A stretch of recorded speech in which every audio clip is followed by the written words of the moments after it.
Olá, sejam todos muito bem-vindos a mais um episódio do Lado a Lado Cast, o videocast do Instituto Lado a Lado pela Vida. Eu sou Guta Nascimento, sou jornalista e hoje a gente vai bater um papo que é uma ação dentro de uma campanha fantástica do Instituto Lado a Lado pela Vida, o LAU, como a gente carinhosamente chama. Tem uma campanha que o Instituto já faz há 8 anos, desde 2014. É uma campanha que tem um nome lindo, se chama Siga Seu Coração, e faz parte de uma grande agenda nesse mês de setembro, que é o Setembro Vermelho, e hoje esse videocast está sendo lançado no dia em que começa a semana. Então, vocês todos são muito bem-vindos para este bate-papo maravilhoso que a gente vai ter aqui. Dr. Marcelo Sampaio está sempre aqui, né? Dr. Marcelo é cardiologista. Sempre, um prazer estar aqui, Guta, ao lado da Fabiana. Realmente vai ser um bate-papo bem interessante. Acho que a gente vai agregar muito em relação às informações aqui discutidas. Com certeza, o senhor que está sempre aqui, o senhor que é membro, né, integrante do Comitê Científico do Instituto Lado a Lado pela Vida, é cardiologista na Beneficência Portuguesa. A gente vai falar aí um pouquinho sobre os caminhos que levaram o senhor a ser um médico do coração. Quem também está aqui com a gente é um prazer, doutora Fabiana, muito obrigada pela sua disponibilidade, generosidade, disponibilidade de agenda para estar aqui com a gente. Doutora Fabiana Rached é cardiologista no INCOR, e vai também conversar com a gente. Seja muito bem-vinda. É um prazer estar com você, Guto, prazer estar com você, Marcelo. Espero que a gente consiga conversar e ser uma conversa prazerosa. Com certeza. Para você que está assistindo a gente, eu tenho 2 convites antes da gente começar aqui o nosso bate-papo. O primeiro é, você está assistindo a gente por uma plataforma de vídeo, seja o YouTube, seja o Facebook, você também pode, se você conhecer quem gosta de podcast, eu adoro podcast, sei que muita gente adora ouvir enquanto está fazendo, exercícios para a saúde do coração, por que não? Né? Quando as pessoas estão em trânsito, se deslocando, seja no carro ou no transporte público, quando tem gente que está em casa e a gente gosta de arrumar a casa ouvindo podcasts. Então, para você que está assistindo a gente numa plataforma de vídeo, só para você saber que você também pode compartilhar esse conteúdo, e a gente fica super feliz quando vocês compartilham esse conteúdo, porque faz chegar a mais pessoas. E é esse o nosso objetivo, é a nossa missão com essas ações. E aí você pode, na plataforma que você preferir. Esse conteúdo também está disponível em formato de áudio no Spotify, na Amazon Music, nos podcasts do Google. Você fica à vontade e, na verdade, quanto mais pessoas, se você conhecer pessoas que têm interesse nesse assunto, seja porque elas têm uma condição cardíaca, ou algum familiar tem, ou são cuidadoras, enfim, todo esse universo, para quem você achar importante as informações que a gente compartilha aqui, vai ser um prazer se você compartilhar e ajudar o Instituto nessa missão de chegar a mais pessoas, a levar todo esse conteúdo para mais pessoas. O segundo convite é assistir um vídeo que a gente vai ver agora, daqui a pouquinho, que faz parte desta campanha que o Instituto Lado a Lado pela Vida promove. E eu acho que também é muito centro da nossa discussão. A gente vai partir de uma observação que a gente tem que ficar muito atento, nós atentos como indivíduos e como sociedade, que é uma estatística que mostra que 61% das mortes causadas por doenças cardiovasculares, elas vêm de duas situações, de 2 graves fatores de risco. Um é a arteriosclerose. Esse nome, assim, para a gente que é leigo, a gente tem dificuldade quando a gente vai falar, não é artero, né? É aterosclerose o nome correto? Da palavra, é grega, né? Da palavra vem de ateroma, né? Sim. Então, é um processo de formação de placas de gordura em artérias, né? Sim. E o nome correto, acho que é aterosclerose, né? Isso. É um nome difícil, mas é uma coisa que a gente conhece. A gente ouve falar no nosso dia a dia, que é o colesterol ruim, o LDL-C, correto? É isso que a gente que é leigo, a gente vê nos exames quando a gente faz, é isso que a gente ouve falar. Tem essa questão da aterosclerose e tem uma outra condição que é a hipertensão arterial. E a hipertensão arterial, a gente vai falar bastante sobre ela aqui, né? Porque ela, quando não é controlada, ela pode ser um fator de risco muito grave, né? Então, queria convidar todos vocês que estão assistindo a gente, seja qual for a plataforma, a ver e ouvir o vídeo da campanha.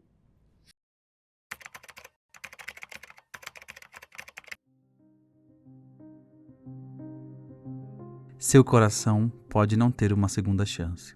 As doenças cardiovasculares são a causa número 1 de mortes no mundo. Os países que mais sofrem são os de baixa e média renda, como o Brasil.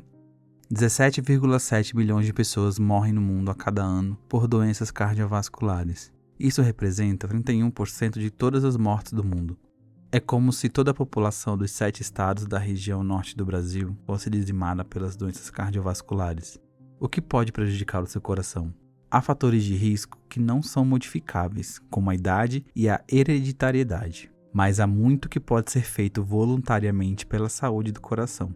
A alimentação é um dos coringas para manter coração e corpo saudáveis, assim como a prática de atividades físicas, abandonar o tabagismo e realizar um check-up anual.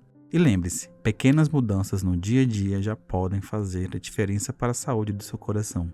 Chegar antes dos eventos cardiovasculares é possível. Siga o Instituto Lado a Lado pela Vida nas redes sociais para dicas práticas de prevenção, informações sobre diagnóstico, tratamento e mais.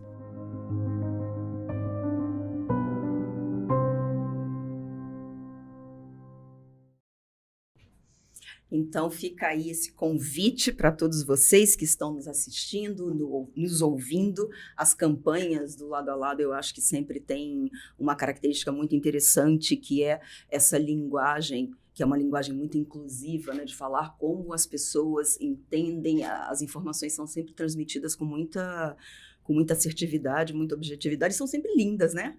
É um vídeo lindo, eu convido você que está nos ouvindo pelo podcast para assistir também nas redes sociais do Instituto Lado a Lado pela Vida. E aí, para a gente começar, vamos começar pelo colesterol. Queria começar, doutora Fabiana, perguntando, é possível para a gente que é leigo, que é paciente, a gente identificar que está com colesterol alto antes de fazer um exame? Tem essa possibilidade? Tem alguma coisa que indique? Olha, Guta, normalmente o colesterol alto é assintomático, isso que é um grande problema para a gente, porque sem exame de sangue, a maioria das vezes a gente não consegue ver. Raramente, quando é muito elevado, a gente pode ter algumas alterações, principalmente na pele. Então, a gente tem xantelasmas, que são os acúmulos de gordura perto ao redor da pálpebra, tanto superior quanto inferior, e perto do nariz, como os xantomas, que são acúmulos de gordura, são nódulos de gordura infiltrados com uma cor amarela ou às vezes avermelhado, e pode ser em vários lugares, principalmente tem no joelho, nos glúteos, nas coxas e nos tendões. Isso é óbvio que precisa também do médico para avaliar, mas as pessoas podem perceber, mas isso é só quando está muito aumentado e quando principalmente esses xantomas aparecem, quando tem uma causa genética. Uma coisa que às vezes também quando está muito aumentado é o arco senil. Se a gente percebe, tem ao redor dos olhos tem uma formação acinzentada.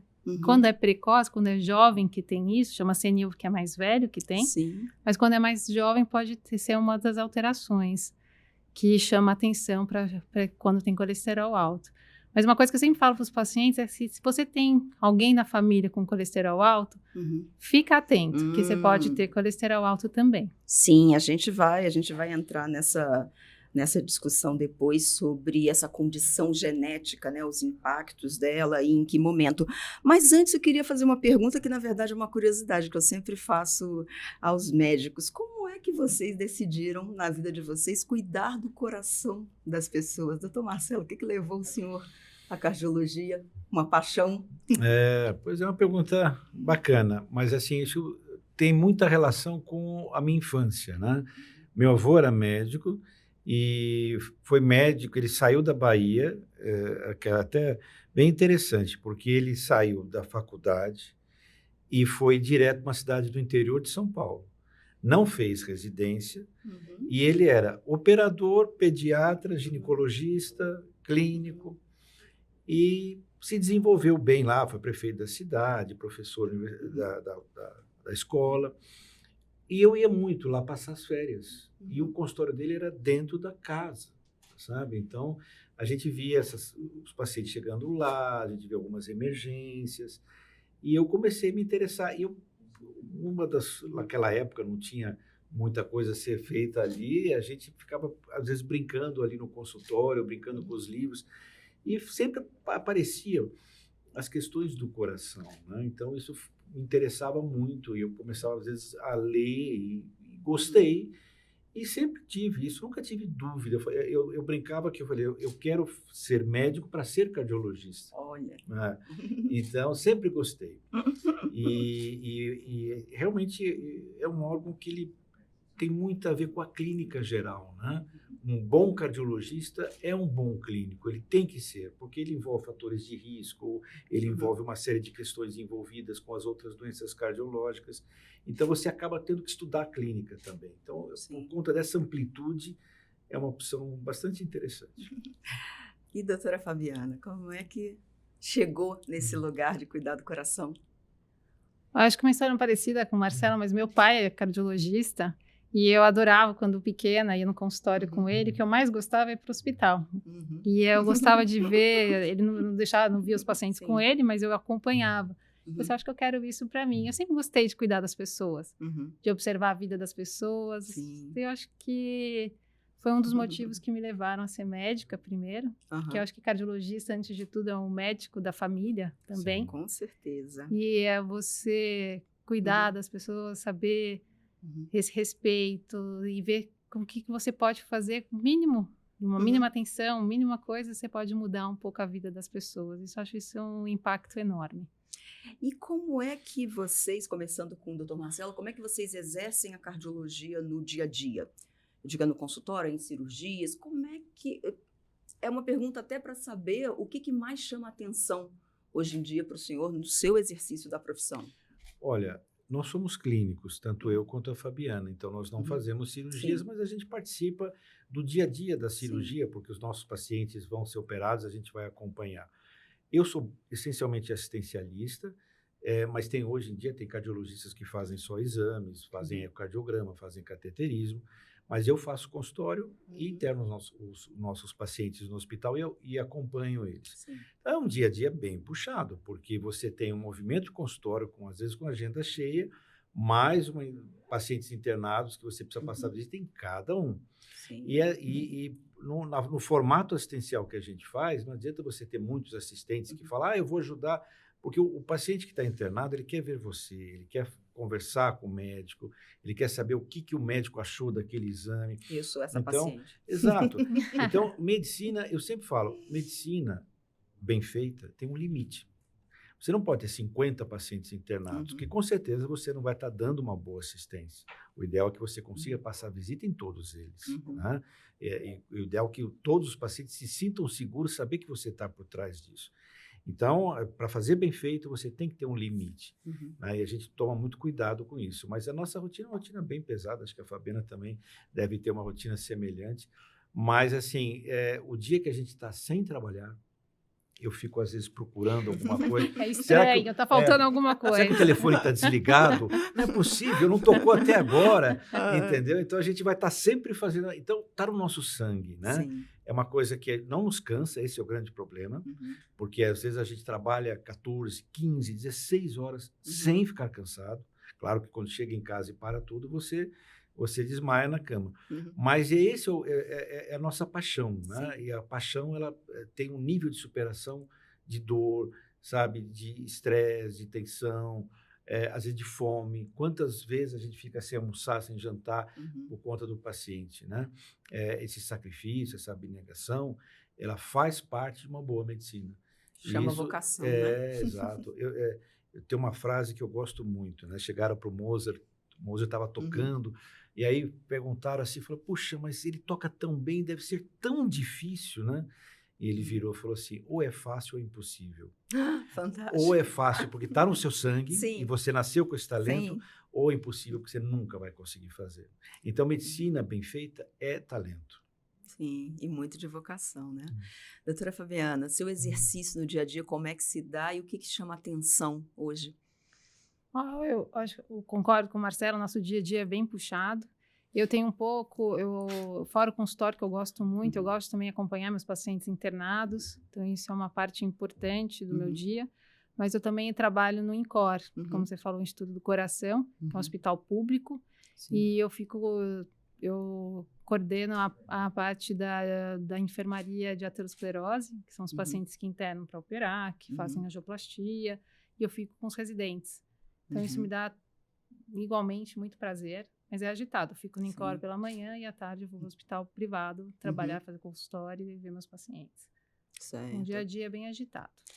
Queria perguntar para vocês, com essa prática, essa trajetória de vocês que tem muito contato com ali o paciente na ponta, o que vocês ouvem de mais equivocado que nós falamos sobre o colesterol? Aquelas frases que a gente ouve que as pessoas falam, se eu tenho o colesterol ruim é melhor não ter. O que chama a atenção de vocês, doutor Marcelo? Tem alguma coisa? Tem. O que eu diria é um erro que não só os pacientes fazem, mas até às vezes alguns médicos, né? Quando a gente fala, você está com colesterol alto e a pessoa é magra, ela fala, não, mas não é possível, eu não como nada, sabe? Não tem relação. E às vezes é o contrário, a gente pega pessoas que estão com obesidade, mas com colesterol bom, para você... tá vendo? Então eu posso comer de tudo. Então, essa questão da associação do colesterol com a alimentação, eu acho que isso é uma obrigação de todo cardiologista de explicar direito, porque a maior parte do colesterol não vem da dieta.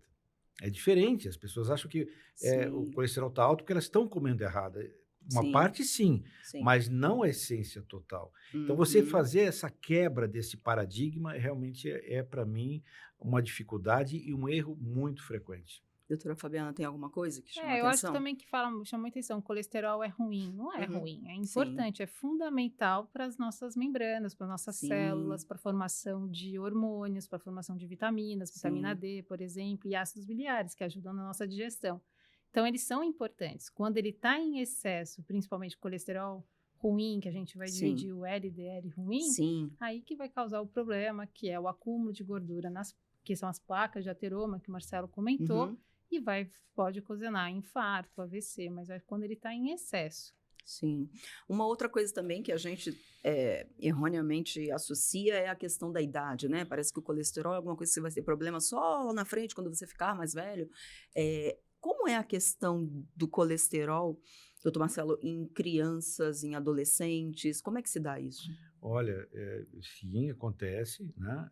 Existem formas de colesterol hereditárias e genéticas que condicionam o colesterol elevado para as crianças, então elas têm que fazer uma dosagem, né? Existem regras para você fazer e orientação nesse assunto, e é muito difícil às vezes, né? Porque você tem determinadas faixas etárias não pode ser tratado com medicamentos. Então, às vezes você tem só que tratar com dieta, mas teoricamente a criança tem né, um outro tipo de apetite, voltado para uma alimentação mais rica em caloria, carboidratos e gorduras. Então, fica muito difícil, mas acontece. Isso é um erro também grave, dizer que adolescentes e crianças não têm colesterol. Porque justamente, e hoje, eu não sei, a gente tem observado muito isso, sabe? Tem aumentado muito a incidência. Não só porque os jovens também estão indo no consultório e estão querendo fazer, porque antigamente, eu tenho consultório há 35 anos, né? Eu peguei uma fase que o meu consultório era acima de 50, 60 anos. E rarissimamente aparecia um jovem lá. Hoje, não. Talvez as campanhas de conscientização, talvez até a mudança do perfil faz com que eles já se interessem e venham, olha, meu pai tem colesterol alto, eu quero fazer um exame de sangue, eu quero ver se eu tenho, ou fulano de tal teve um infarto com 30 anos, eu quero saber se eu tenho esse risco. Está mudando um pouquinho, isso tem nos ajudado. Que bom. E aí, Marcelo, sabe o que eu acho legal também? Acho que assim, é uma coisa que me impacta, são os dados de infância e adolescência, os dados de aumento da prevalência. São 20% dos jovens e crianças têm colesterol alto. Muito, né? É muito. E eu acho que é muito ligado também, acho que a gente vê isso na rua, o aumento da obesidade na infância. Sim. Você observa, doutora Fabiana, a questão de gênero, sim, homens têm mais, mulheres, existe uma relação de gênero? Eu acho que o colesterol alto é democrático. Tanto homem quanto mulher vai ter, mas em faces diferentes. O que a gente vê, jovem, o homem tende a ter colesterol mais alto que mulher, o colesterol ruim, e colesterol bom mais baixo. A gente vê mulheres com colesterol bom mais alto, aqui o colesterol bom é HDL, mais alto. Sim. Mas a gente sabe que mulheres, na fase tanto da gravidez quanto da menopausa, a gente muda esse perfil. Então, a gente vê o colesterol alto, o colesterol ruim em mulheres grávidas mais alto, e na menopausa tende a ficar próximo, parecido com o dos homens.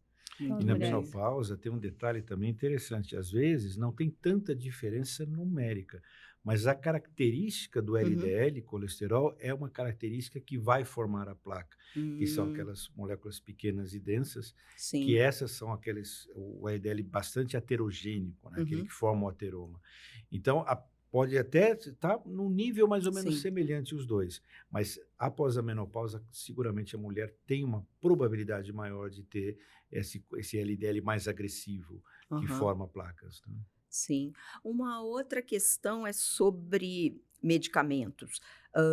É possível combater o colesterol apenas naturalmente com práticas, por exemplo, de exercícios físicos? Em que casos é necessário medicação? Em que casos pode ser um combate ao sedentarismo, por exemplo? Olha, eu acho que a Fabiana até depois pode Sim. comentar também, Uhum. mas a minha experiência é que você fazendo tudo, se a pessoa tem um colesterol alto, e a gente precisa entender, tem vários níveis, então o que é alto pode ser moderadamente alto, muito alto ou discretamente elevado. Mas um paciente tem um colesterol alto, que ele faça uma dieta rigorosa, radical, e que ele faça a prática de atividade física, ele vai conseguir mexer em 30% a 35% deste valor. Tá. E às vezes, hoje nós sabemos que temos metas. Às vezes, essa redução de 30% se o colesterol está muito elevado, não vai se aproximar na meta. Então, é isso que a gente tem que explicar, porque 70%, 80% é produzido pelo corpo e ele tem que, talvez, entender que, apesar da dieta, ele vai ter ainda um nível alto. Ele vai precisar da medicação. Então, tudo vai estar na dependência de qual é o valor, qual é a capacidade desse paciente fazer uma dieta mais radical e quanto que você quer de meta para esse paciente. E existe, doutora Fabiana, não sei se existe, existe uma métrica, assim, um número, por exemplo, pressão, nós leigos até já sabemos um pouco que uma pressão estável, digamos assim, seria 12/8. No colesterol tem algum índice que é considerado ou é caso a caso? Isso é uma excelente pergunta, que isso vem mudando ao longo dos anos, né? Isso a gente acabou tirando as metas e os valores para as pessoas verem, porque depende, o seu colesterol, principalmente, a gente vai falar de LDL, depende muito do seu risco. Então, hoje, o exercício que a gente faz com o paciente vem no consultório é avaliar o risco inicial desse doente. Então, a gente classifica o paciente de baixo risco, então o LDL que eu quero para ele, falando em números, é 130 miligramas por decilitro, abaixo disso. Se o paciente é risco moderado, risco intermediário, a gente considera esse valor abaixo de 100 miligramas por decilitro. Certo. E quando o paciente tem alto risco ou muito alto risco, esses valores caem mais, chegando até no muito alto risco, pela nossa diretriz, abaixo de 50 miligramas por decilitro. Óbvio que você vai falar assim, então depende do especialista. Então, de forma geral, quando a gente fala do colesterol, a gente fala assim, colesterol total, que esse a gente não classifica conferente a risco, mas quando está acima de 190 miligramas por decilitro, já é alto. Sim. Quando a gente fala do colesterol bom, quando ele está abaixo de 40 miligramas por decilitro, ele está ruim, ele está baixo. E o triglicérides também a gente tem valores para todo mundo, que acima de 150 está ruim, 150 miligramas por decilitro. Então, de forma geral, a gente consegue com colesterol total, HDL e triglicérides ter um valor para todo mundo, mas o LDL depende de cada risco, qual que é o seu valor que você quer chegar.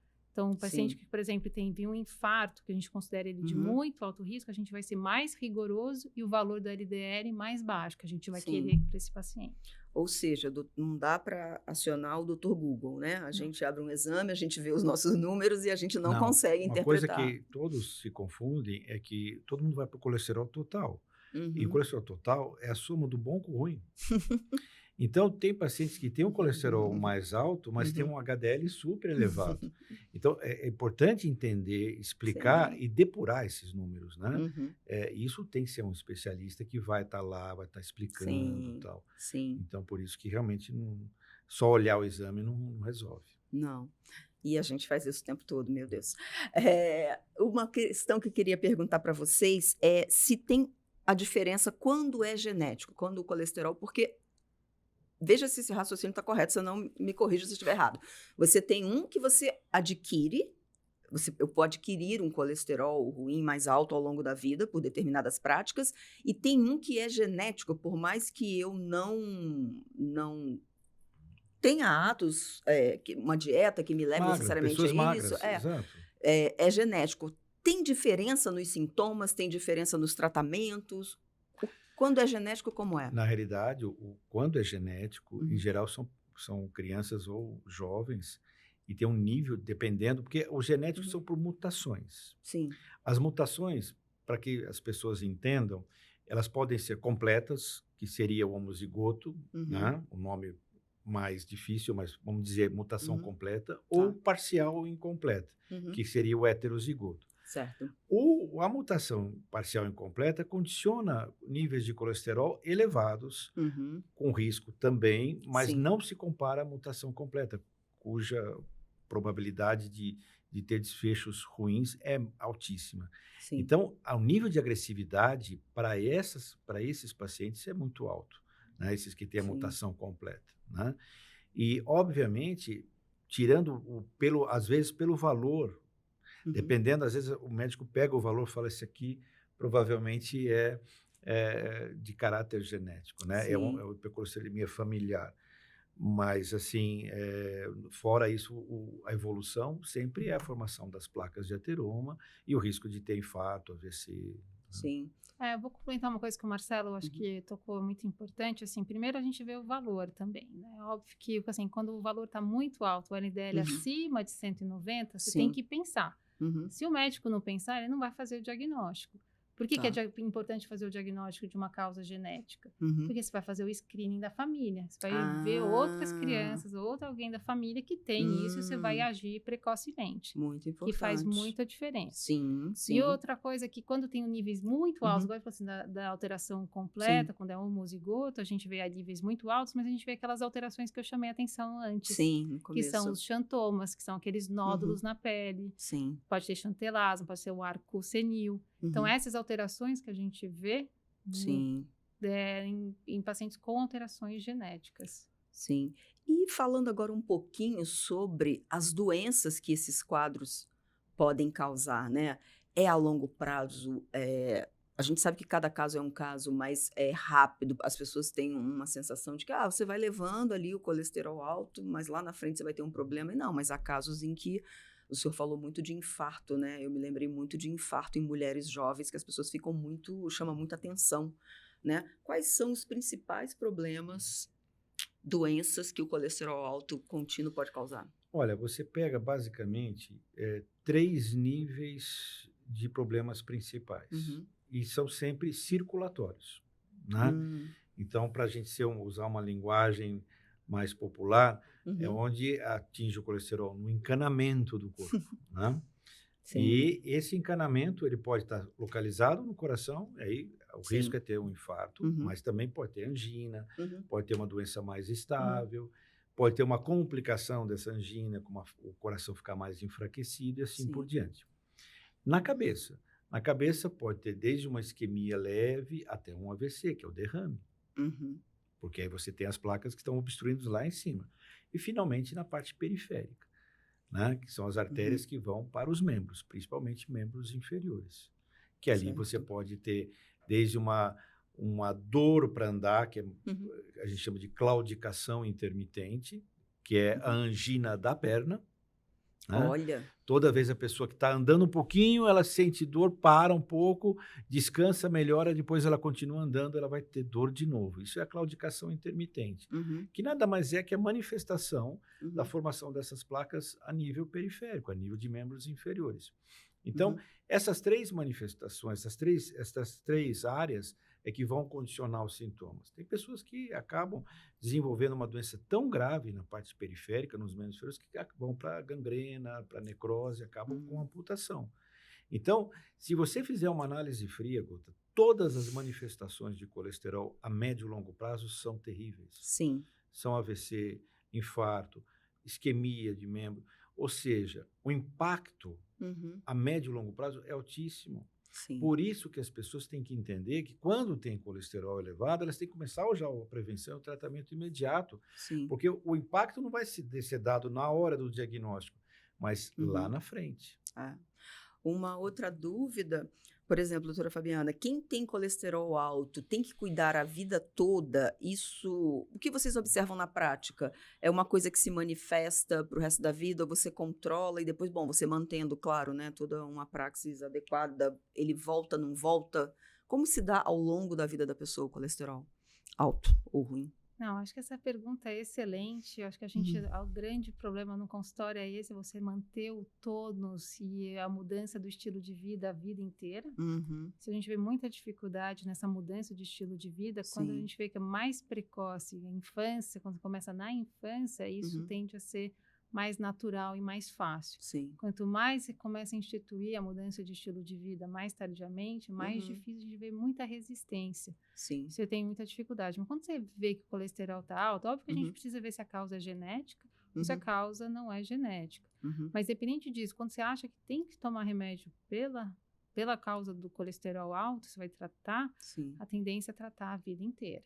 Sim. Óbvio que depende dos riscos e dos valores que a gente quer chegar. Quando o paciente é de muito alto risco, a gente quer deixar o valor mais baixo. Sim. Mas, independente disso, é para a vida inteira. Então, a mudança Sim. do estilo de vida e o uso de medicação adequada é para a vida inteira. Uhum. Mas precisa do médico também Sim. sempre reforçar a importância do porquê você está fazendo isso. E o paciente também saber o porquê que ele está tratando. Ah. E em relação à dieta, né, a dieta mesmo alimentar, ultraprocessados, quais são as coisas mais nocivas assim para um colesterol? Olha, os alimentos que mais impactam, Uhum. vamos colocar assim, são as frituras, Uhum. os enlatados, embutidos, Uhum. os doces, chocolates industrializados, as bebidas açucaradas, Uhum. as bolachas recheadas, né? É. As carnes vermelhas. Carnes vermelhas, ou seja, vamos colocar assim, tudo que é mais saboroso, né? Sei. A gente tem realmente essa probabilidade de Uhum. você aumentar o colesterol com ingestão. Mas é muito importante saber, eu sempre falo para os pacientes o Uhum. seguinte, você tem que fazer, você que tem colesterol alto, Uhum. você tem que fazer uma dieta de segunda a segunda. Entretanto, nos eventos, num casamento, numa festa, numas férias, você tem a liberdade de Uhum. sair. Sim. Né? Ninguém vai fazer dieta em Natal, Réveillon, nada disso. Sim. Porque você faz uma dieta de segunda a segunda. Então, fazendo uma dieta rotineira, Sim. você tem esses momentos mágicos de liberdade alimentar. Então, não Sim. fica muito pesado. Claro, Uhum. óbvio que não, as pessoas Sim. querem comer sempre o mais, né? E mais gorduroso, mas não fica muito pesado. Eu acho que é importante a conscientização, porque isso, como a doutora falou, é para o resto da vida. Né? Sim, Não Eu tem... acho também que a gente pode ensinar uma forma gostosa de fazer, né? Sim. Então, acho que uma alimentação saudável e equilibrada, Sim. contra a alimentação restritiva, isso é muito ruim. Eu acho que tem que ser uma alimentação equilibrada e Sim. saudável, mas você falar com verduras, o É. prazer de comer verduras. Sim. Então, você também fazer os seus próprios alimentos, Sim. ou fazer um bolo. Sim. Então, por que não comer um bolo, mas feito em casa, não que você compra Industrializado, industrializado, com sim. alimentos ultraprocessados, com gordura trans. Então, acho que Sim. se a gente pode tentar ensinando para Sim. o paciente como fazer isso de uma forma gostosa e saudável. Sim, né? De uma forma lúdica também, com né? as Não crianças. transformar. Fazer colorido, por exemplo, Sim. fazer um prato com várias saladas coloridas, Sim. tal, isso realmente... né? É. E tem alimentos que são mais, eu ia dizer úteis, mas não é uma boa palavra, né? Uma utilidade, mas tem alimentos assim que são melhores no combate, alguns alimentos específicos no combate ao colesterol ruim? Ó, eu sempre estimulo muito alimentos que tenham bastante fibra, que fibra em Tá. si diminui colesterol, Aveia, né? triglicérides, Uhum. aveia, Uhum. mas também alimentos como peixes que são ricos em Sim. ômega 3, ômega 6, como salmão, atum. Sim. Então, isso eu estimulo bastante. Em relação frutas, porque às vezes a gente associa as frutas, porque elas são, obviamente, mais saudáveis, mas tem alguma relação? Abacate, ele está associado também com um alimento saudável, a berinjela, também Sim. se falou muito, uma série de estudos no passado Sim. de berinjela. A linhaça também pode ser Sim. utilizado. Na realidade, assim, não existe uma dieta específica, saudável, boa para você reduzir o colesterol. Entendi. Existe a retirada dos alimentos nocivos, Uhum. que naturalmente isso vai provocar redução. Sim, Mas não existe uma monotonia de dieta. Olha, você tem que sempre comer esse tipo, não. sim, Realmente é cortar os nocivos e você fazer uma dieta mais variada, né? sim. E aí associar também, né, exercícios, enfim, é um combo que a gente chama, né? Um combo de bom É que a comportamento. gente acaba falando mudança de estilo de vida, mas Sim. que eu perco bastante tempo no consultório explicando o que é essa mudança de estilo Uhum. de vida, tanto Sim. na alimentação quanto na Sim. prática de Sim. atividade física, qual tipo de É. atividade física é interessante. E aí entra uma questão que eu queria perguntar para vocês, porque a gente sabe como paciente sobre isso, a gente lê, a gente se informa, mas a gente não, às vezes não consegue mudar. Você não tem um mindset, você não tem ali uma chave.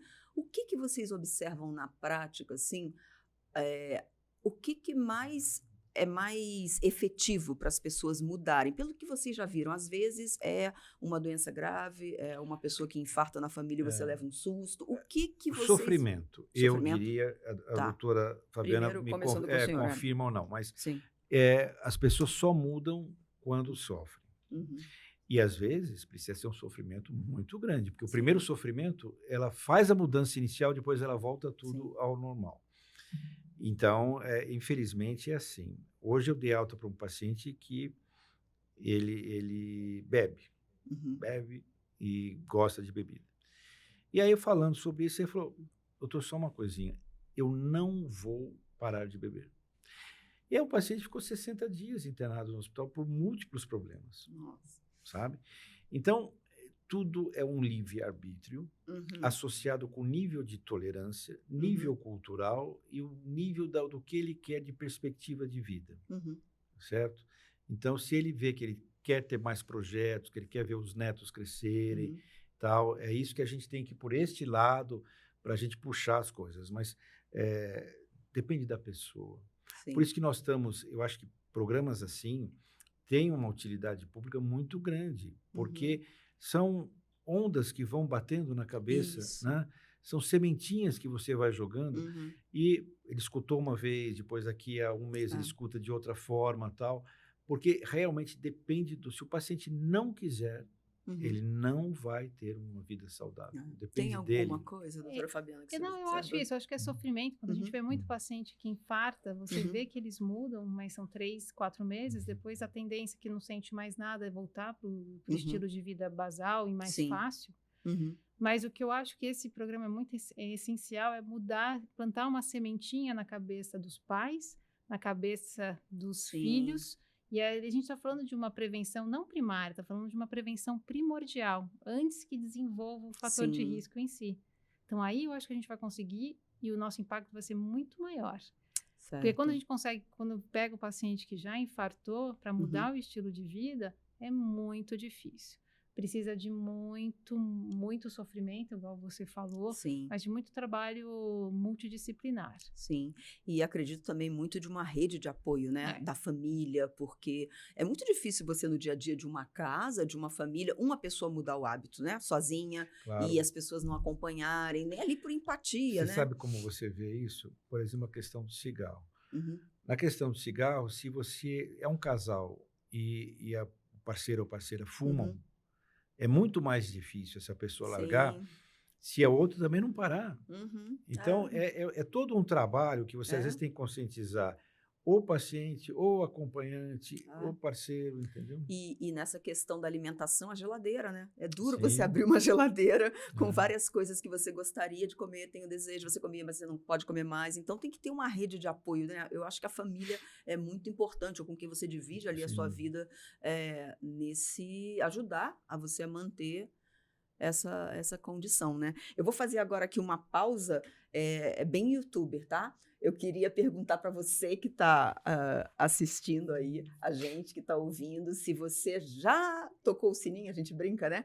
Mas se você fica à vontade, por favor, a gente sempre reforça. Se você quiser compartilhar esse conteúdo, o engajamento é super importante nas redes, então se você está gostando desse bate-papo, se você se identifica com o que está sendo conversado aqui, se você conhece alguém Para quem você acha que poderia ser importante ouvir tudo esse bate-papo aqui que a gente está tendo sobre colesterol? A gente vai falar agora um pouquinho sobre a hipertensão arterial.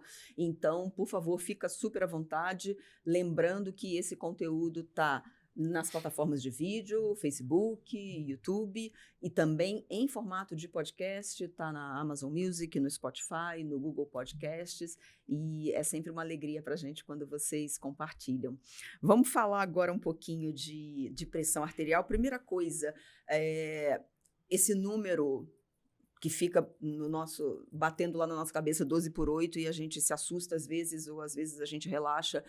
Ele é um número que atende a todo mundo, a tal da pressão normal 12/8?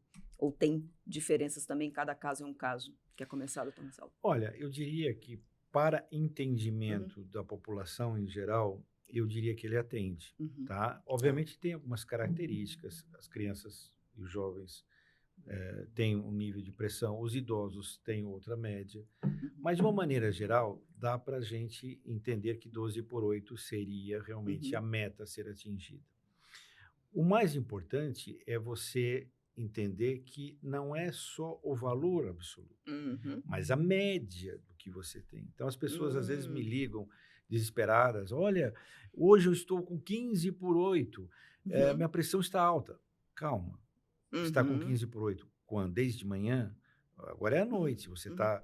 Não, está 1 hora que subiu. Então, calma. Daqui a pouco você toma seu remédio de pressão, você vai descansar, ela vai cair. Então, quando a gente fala 12/8, não é toda hora, porque a pressão ela varia muito. Ela tem, normalmente na parte da manhã, ela é um pouco mais elevada, depois ao longo do tempo, com a redução do cortisol, ela vai baixando. Existe uma série de características. Então, nós temos que trabalhar com 12/8 de média, não valores absolutos. Tá. Doutora Fabiana, a senhora pode explicar um pouquinho, para quem não é familiarizado com esse número, esse 12, o que significa, e esse 8, pressão alta, pressão baixa, o equilíbrio entre as pressões? Como a gente fala 12/8, a gente quer falar da pressão, né? Então, normalmente a gente usa em valor de milímetros de Hg, de mercúrio, então é 120/80. Então, você vai ver que o médico vai falar 120/80, de forma geral, a gente fala 12/8, 14/8, mas o que a gente quer dizer que o maior, que é o 12, é quando o coração bate, então é o sangue que sai do coração. Sim. E o 8 é quando ele relaxa, quando ele volta para o coração, que seria a diástole. Sim. Então, esse valor significa que não pode ser muito alto, mas ele tem que ser alto o suficiente para chegar em todos os vasos. Então, na cabeça, nos pés. Sim. Então, é o sangue que sai do coração. E quando também que ele volta. Sim. Uma pergunta para vocês. Na pandemia, a gente se familiarizou em ter um oxímetro em casa, né? A gente tinha um oxímetro, a gente ficava ali. No caso da pressão, o que vocês acham? A população deveria ter, ou os aparelhos, a gente faria leituras corretamente? Ele é fácil de manusear? O que vocês acham sobre ter um aparelho para medir a pressão em casa? Pressão arterial é um ato de profissional de saúde. Isso é um pensamento que eu tenho isso muito forte. Ninguém deve ter um aparelho de pressão só para ficar se automedindo. Né? Mesmo as pessoas que são hipertensas, não é para todos que a gente sugere ou indica a medida domiciliar.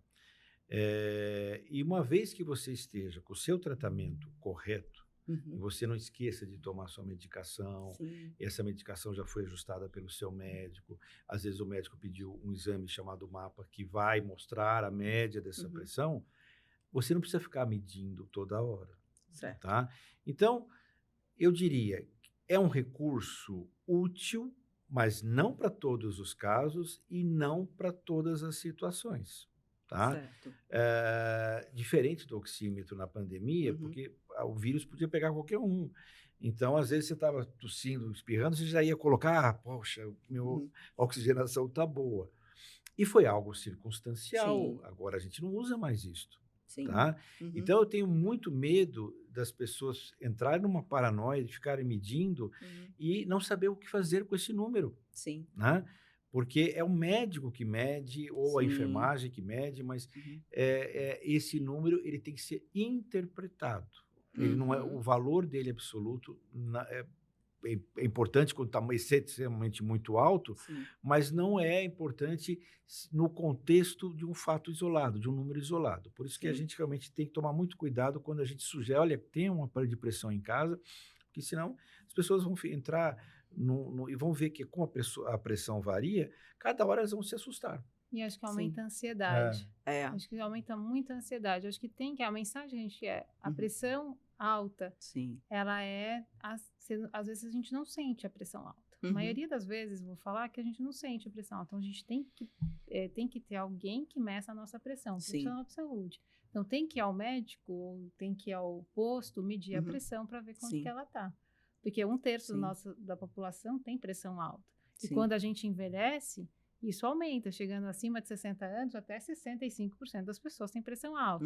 Então, é muito importante medir a pressão, Sim. mas não a gente, não em casa. Sim. E quais são os sintomas, assim? O que a pessoa, em geral, começa a sentir que deve fazer ela ir procurar um profissional? Olha, de forma geral, ela não pressão alta, assim, 15/8, 16/8, não dá sintomas. Sim. Raramente isso vai dar. O que a gente vê, assim, quando muito rapidamente ela sobe, pode ter dor de cabeça, sangramento no nariz, pode dar turvação visual. Sim. Então, esses são os sintomas que podem acontecer quando ela sobe muito rápido para níveis mais altos. Sim. Que a gente vê muito no consultório, que o Marcelo também pode falar, estou com dor de cabeça, fui medir minha pressão e estava alta. Então, às vezes é o contrário, a pessoa estava com a dor de cabeça e pela dor subiu. Sim.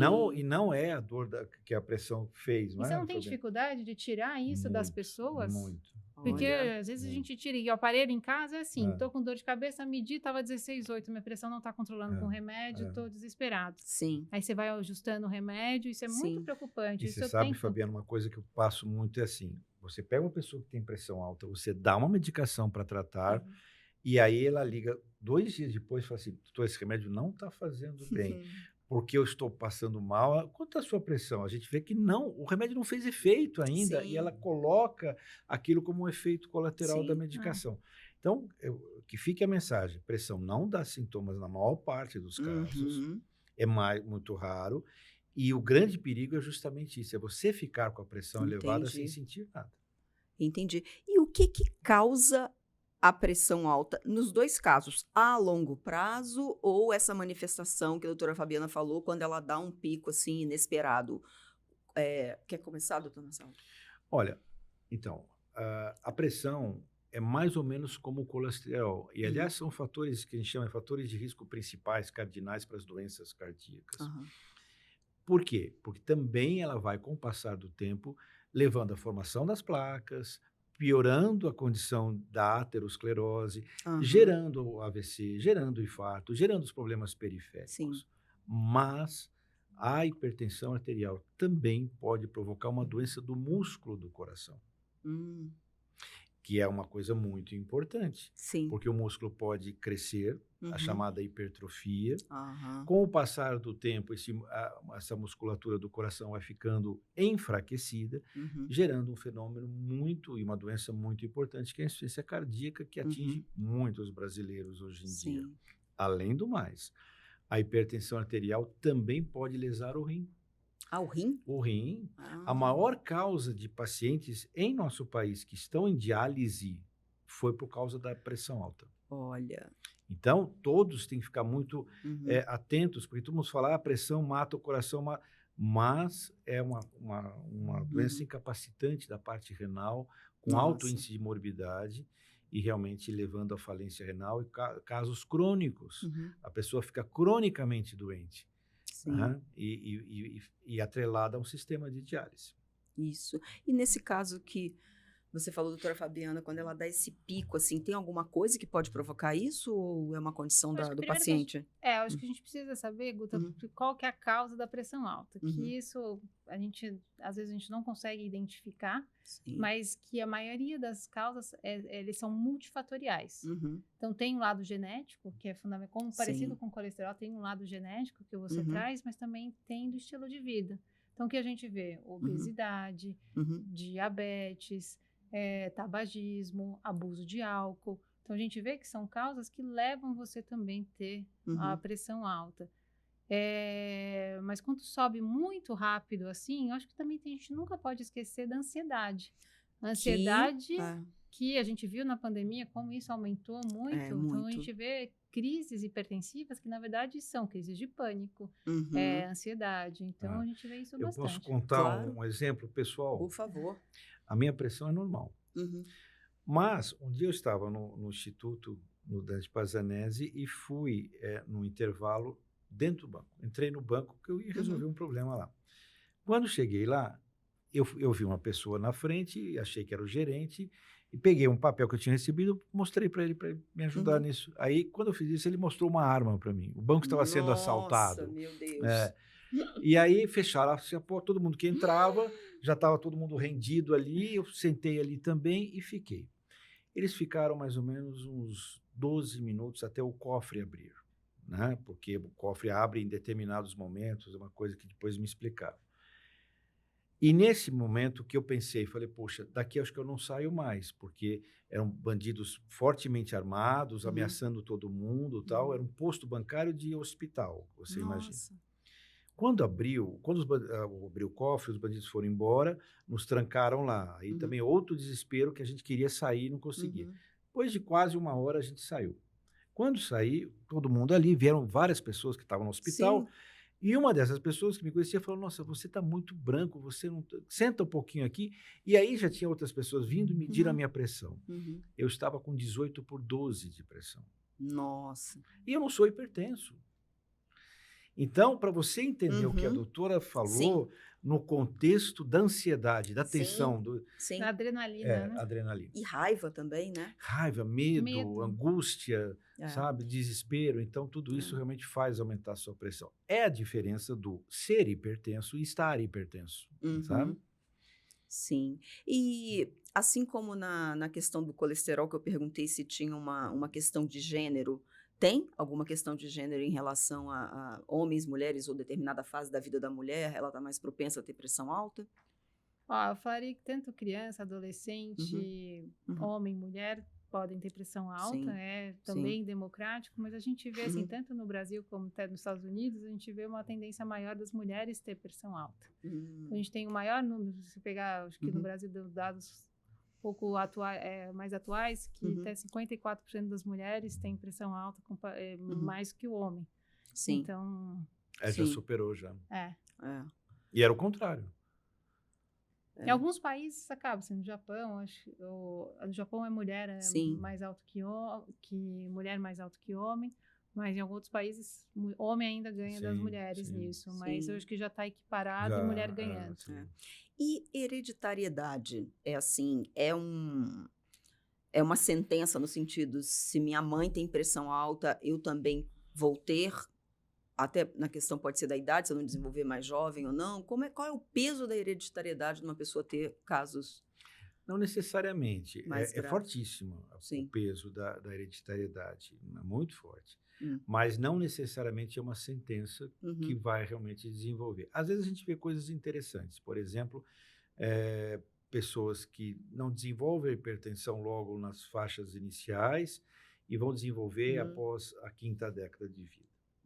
Aí quando você pergunta, realmente minha mãe era hipertensa, meu pai era hipertenso, acabam desenvolvendo também mais tardiamente. Mas é fortíssima a hereditariedade para a hipertensão. E, doutora Fabiana, o que é esse termo hipertensão arterial sistêmica? Ela é associada a mulheres, não necessariamente?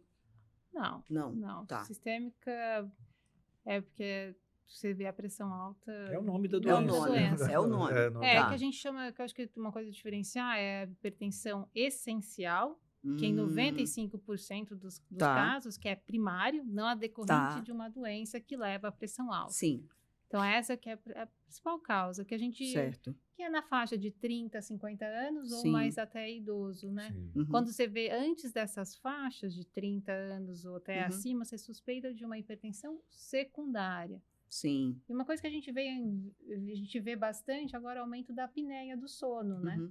De dormir É, mal sem como dúvida, fator de sem pressão dúvida. alta no dia Olha, seguinte. Muito forte. Olha aí. Aumentou a obesidade. A Sim. obesidade está associada com a Sim. apneia, e a apneia é uma das causas de hipertensão. Sim. Sem dúvida nenhuma. Sim. Muito bem E lembrado. essa fadiga crônica, esse momento que as pessoas estão dormindo menos, né? A vida ficou muito acelerada e a gente Guta, dorme menos. essencialmente Isso a leva obesidade. obesidade. Ah, essencialmente. Que é a nova epidemia. É. A É. epidemia hoje que a gente vê de obesidade e diabetes é uma coisa assustadora. É. Eu estou revisando esse tema para uma apresentação e tem números muito interessantes no nosso país.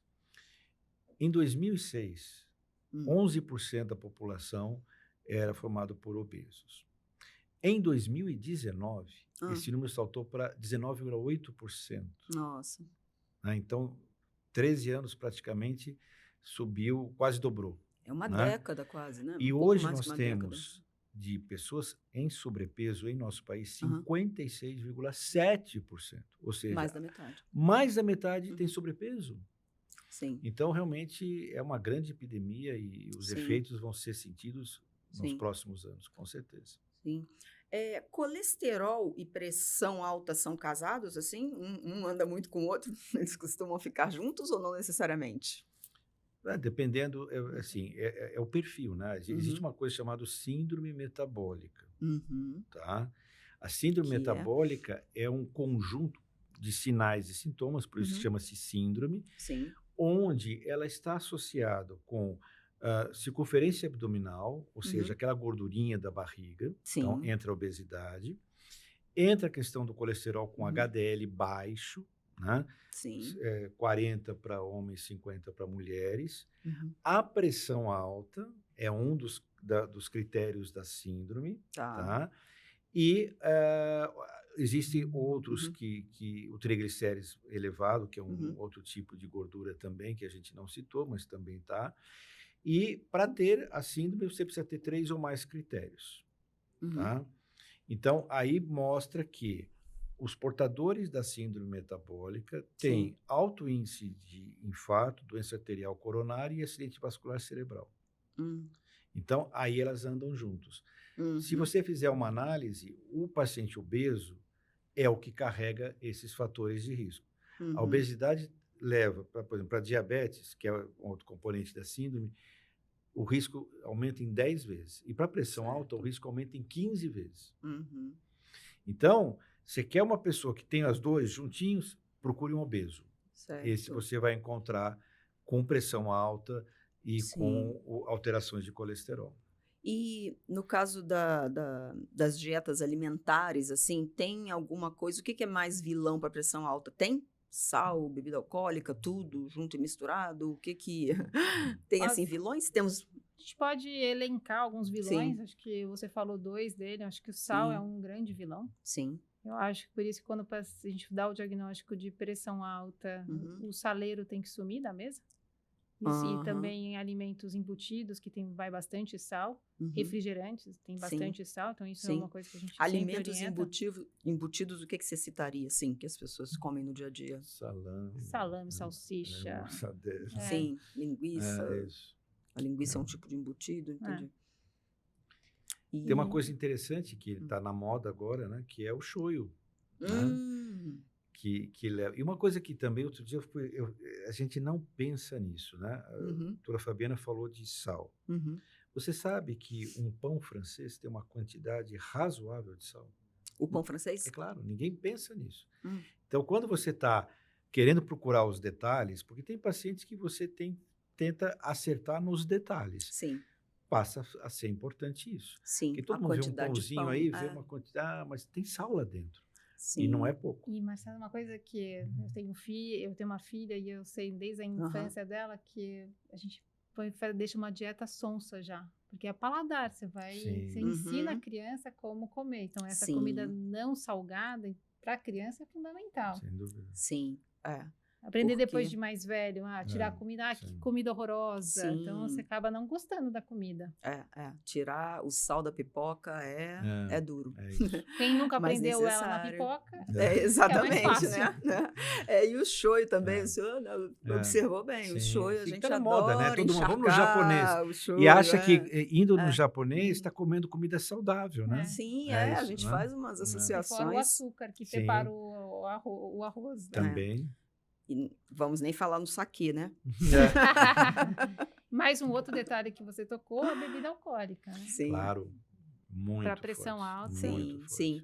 E tem alguns alimentos que sejam mais recomendados quando a pessoa está com esse histórico. Eu digo assim, a gente falou isso na questão do colesterol, você reduz, né? Você corta o sal, mas tem alguma coisa que você possa comer? Ou alguma coisa que vai ser mais diurética e ajude? Uma dieta que foi estudada, que chama-se dieta DASH. Dash. Essa dieta Uhum. DASH, eles Sim. procuraram entender se havia alguns alimentos que Uhum. pudessem ser utilizados para redução da pressão. Sim. Basicamente, foram os derivados que tinham alimentos que tinham potássio Uhum. e cálcio, Hum, tá? Então, estes alimentos sim. podem... Onde temos potássio? Banana? Banana, tomate, laranja, né? Melão, É. tá. Cálcio, Verduras, leite. verduras. verduras. Tá. Então, assim, só que isso não pode ser interpretado como alimentos hipotensores, né, que Uhum. causam queda Sim. de pressão. É todo um conjunto Uhum. onde você retira os alimentos nocivos e Uhum. você aumenta a quantidade desses alimentos, né? Certo. E aí a gente vai agora já se encaminhando aqui para o nosso final. Tem alguma mensagem que vocês gostariam de deixar para quem lida e enfrenta isso no dia a dia, tanto colesterol alto como pressão alta? Que mensagem, uma mensagem que vocês gostariam de deixar? Quer começar, doutora Fabiana? Tarefa difícil essa, deixa eu muita- pensar São numa- muitos os aspectos, né? É. Eu acho que essa chave interna nossa, esse mindset. Eu acho uma coisa interessante é Uhum. falar que se você tem pressão Uhum. alta e colesterol alto, não se desanime. Não é Uhum. uma doença que você não consiga mudar. Tá. Então, acho que se você se conscientizar a mudança de estilo de vida, alimentação saudável, Uhum. prática de atividade física, Uhum. usar o medicamento quando ele é recomendado Uhum. e seguir uma vida mais equilibrada, Uhum. você vai conseguir mudar o que a gente falou tanto aqui, de infarto, AVC, de Sim. coisas drásticas, você vai conseguir mudar. Quanto mais cedo a gente começar essas mudanças, Uhum. isso vai ser melhor para você. Certo, perfeito, doutor Marcelo. Olha, eu queria chamar a atenção para dois aspectos. O primeiro é que eu falo para todos os nossos pacientes, saúde não bate à sua porta, Uhum. né? Saúde é um bem que você tem que conquistá-lo. Uhum. E essa conquista é uma conquista difícil. Aliás, toda conquista é difícil, né? E então você conquista com hábitos saudáveis, com Uhum. prática de atividade física, com a dieta. Uhum. Isso é um ponto fundamental. O segundo aspecto é em relação ao fato de a maior parte das doenças cardíacas não darem sintomas. Uhum. E isto é uma grande dificuldade, porque às vezes você vai prescrever uma medicação para uma pessoa que não sente absolutamente nada. Uhum. E esse é um argumento que ele fala para você. Mas eu não sinto nada, por que eu tenho que tomar esse Uhum. remédio? Sim. E nós ainda temos a dificuldade dessa medicação gerar efeitos colaterais. Aí ele passa, doutor, eu não sentia nada, agora eu passo mal com essa medicação. Aham. Né? Então, veja qual é a nossa dificuldade no tocante de você sensibilizar para as questões preventivas. Sim. Então, nível de conscientização, nível de cultura de um povo, ele está diretamente ligado à educação. Sim. Aliás, já foi provado que a educação, ela reduz a mortalidade cardiovascular. A gente estava escrevendo um artigo justamente disso hoje. É, Falando de escolaridade, é isso, doença. exatamente. A chave é isso, né? A chave é exatamente A essa. chave está no conhecimento. E, Marcelo, acho que uma coisa legal também, Guta, uma coisa interessante, é check-up não é uma vez por ano. Check-up, você pensar na tua saúde é todo dia. Sim. Sim. Todo dia. E check-up, Fabiana, como você deve ver também, não é o fazedor de exames. Uhum. Eu tenho fazedores de exames que vão no consultório uma vez por ano. Uhum. Eu vim aqui para fazer os exames. Faz. É. Só que você fala, nada muda. No ano seguinte, ele volta para fazer os exames que estão alterados já há algum tempo e continuam alterados e vão, Uhum. e vão, e vão. Então, o check-up gera planejamento. Um planejamento de saúde que você, a partir dessas informações, o seu médico vai utilizar para fazer esse planejamento, né? Sim. Gente, muito obrigada, viu? Foi um prazer sempre, doutor Marcelo, muito obrigada, sempre um prazer conversar com o senhor aqui nos fóruns, nos eventos e agora nos casts do Lado a Lado. Doutora Fabiana, muito obrigada, viu? Muito obrigada por ser essa pessoa que fala com... A senhora fala com um brilho nos olhos, assim, né? Quando fala das questões da cardiologia. E olha, vocês acabaram de escutar uma das grandes especialistas em colesterol. Então, acho que o público foi brindado com a apresentação da Fabiana. Sim, muito obrigada. Para você que está nos assistindo, nosso muitíssimo obrigada por participar. Para saber mais sobre o Setembro Vermelho, sobre a campanha linda Siga Seu Coração, eu sou apaixonada por esse nome, você pode consultar, entrar em todas as redes sociais do Instituto Lado a Lado. Muito obrigada pela sua presença, pela sua audiência e até a próxima.